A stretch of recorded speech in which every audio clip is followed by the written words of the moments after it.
Hello mga kalodi, magandang hapon sa inyo. Ngayon yung ating content sa ating vlog, mag-update lang po tayo kasi lahat ng ating mga manok nalipat ko na dito sa ating kulungan, sa dati ating kulungan. Okay? So papakita po natin yung mga manok natin dito, paano yung sitwasyon nila. Bali dito, nilagay ko muna yung mga kanyan, yung mga growing to 3 months old na mga stag at saka yung mga pulit natin ng mga manok.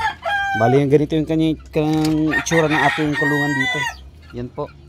Nasa lapag na po sila. At ito po yung mga manok natin. Yan. So yan po sila. Nandito po sila yung going to 3 months old. At yung iba dyan going to 4 months old na rin. Okay. Tapos yung mga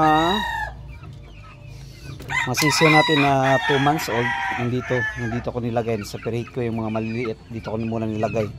Para ma-sure po natin na sila po ay hindi makagala ng dito o makalabas dito sa ating maliit na kulungan, kasi yung mga kulungan natin may mga butas-butas pa, hindi ko pa na-repair kasi nga wala pa tayong budget. Bali dito ko na lang nilagay sila para ma-sure po natin na safe po sila at di po makalabas.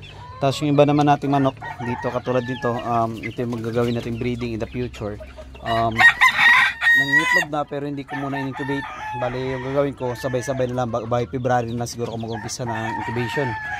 Yan po. Tapos dito naman yung dalawa na inahin, ito yung magiging future breeding din natin. Separate ko na rin kasi maganda yung hubog ng katawan, magtangkad. Tapos yung masisiyo nating iba dito ko na rin nilagay. Yan. Yan po yung mga nakahalo na po yung maliit at saka malaki dito. Tapos yung ginawa ko naman dito, yung mga stag natin na pwede na matalian. So dito ko nilagay sa nakisuya lang muna ako sa tito ko na pwede ilagay ko muna dito yung mga manok ko dito, talian. Okay. Bali po nandito po, yan.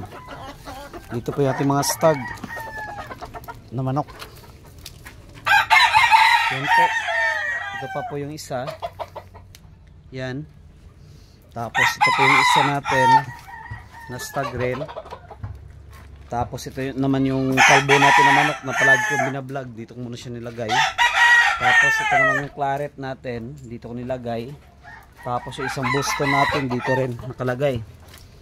Tapos yung isang stag natin dito na crossing natin ng Boston at saka ng brown red na hen. Yan po. Dito po muna po pinisto yung ating mga manok kasi wala pa tayong budget para gawan po sila ng magandang kulungan at saka na magandang lagayan. Okay. So yan. Malaki na yung ating mga stag rito. At ito yung first breeding natin ng Boston sa brown red. Ganito na po yung kanyang itsura. So lang muna yung update natin sa ating manukan ng panabong. Okay.